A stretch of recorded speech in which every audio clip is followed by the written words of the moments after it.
RRB railway கேள்வி சொல்லுங்க. இந்தியாவின் மிக நீளமான ரயில்வே பிளாட்ஃபார்ம் எங்கு அமைந்துள்ளது?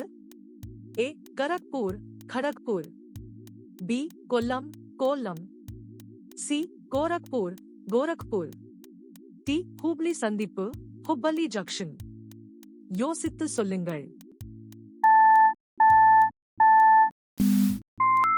சரியான விடை டி ஹூப்ளி சந்திப்பு ஹுப்பள்ளி ஜங்ஷன்.